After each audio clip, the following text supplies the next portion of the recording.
Well, good Monday morning, everybody. Monday morning. Tongue does one work today. Um, so we're reading through Galatians chapters 4, 5, and 6. So the second half of Galatians. And there's a lot of stuff in here. I could go on for days with all the stuff that's in here.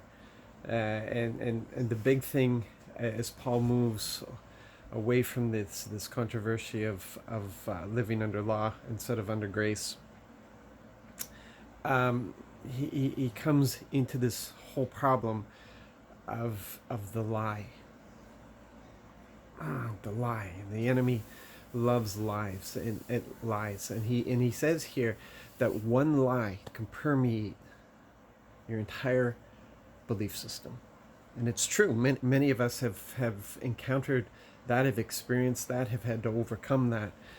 Where in a moment of weakness, in a moment of doubt, in a moment of fear, we allowed a lie to come in, and it just undercut this relationship of love and faith. It destroyed faith, trust, panic set in, self-provision set in, all kinds of things set in. It just permeates your entire belief system. So the enemy works very hard at trying to get us to believe his lies, works very hard at this. And and when you read through the rest of Galatians, and you allow it to wake you up to our condition and what's going on, um, everything in the Word just sheds a light on all the false things. Um, and when Paul is talking about, where we have to live in the Spirit and follow the Spirit. When he talks about getting to the point where there's no self-indulgence in us, there's no that selfishness is gone, that self-centeredness is gone, that self-seeking is gone, so that we're at that point where love has brought us to, and we find ourselves as servants of one another.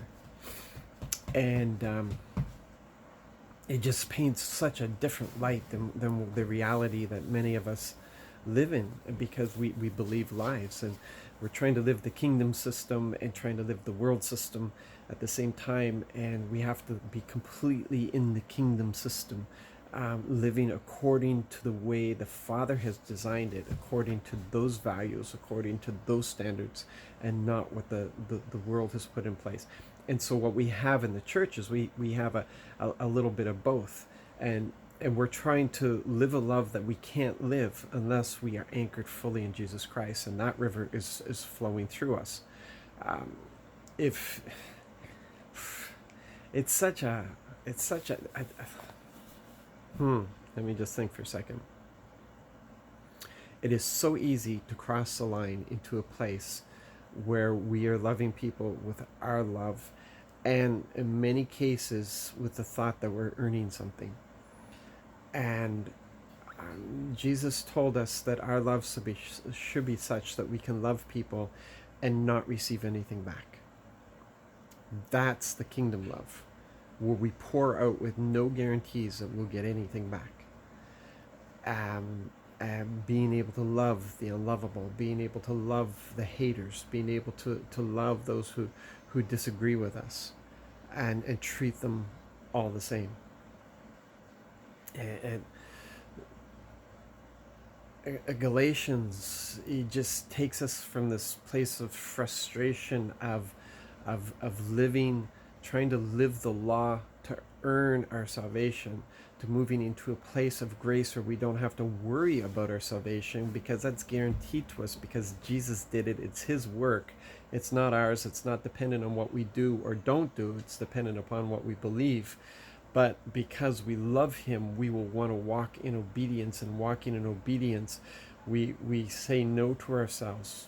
There is that self-discipline that it's not a self-discipline, it's the power of Holy Spirit in us for a disciplined life, where we've been given self-discipline, that we can say no to ourselves. We are not centered on ourselves, we're centered on Christ, And so there's the pure love that flows through us, where we seek nothing for ourselves, and we just seek it for each other. And we don't live in the world. We live in the Spirit, and we follow the Spirit, and we're sensitive to the Spirit, and we hear the Spirit, and we're guided by the Spirit, and we're taught by the Spirit. Yeah, so fantastic book. I got to reread this today, from beginning to end, because there's just so much in this. Listen, you guys have a beautiful, wonderful, incredible day. Don't fall for any lies. Stay in the truth. Know the truth. Read the Word. Study the Word. Listen to the Holy Spirit. Get in tune with the Holy Spirit. Walk in the Holy Spirit. Live by the Holy Spirit, and you're going to be okay. And be engaged with people today. Throw off all the lies of the enemy. You are significant, and all this stuff is important. So you hold on to it. God bless.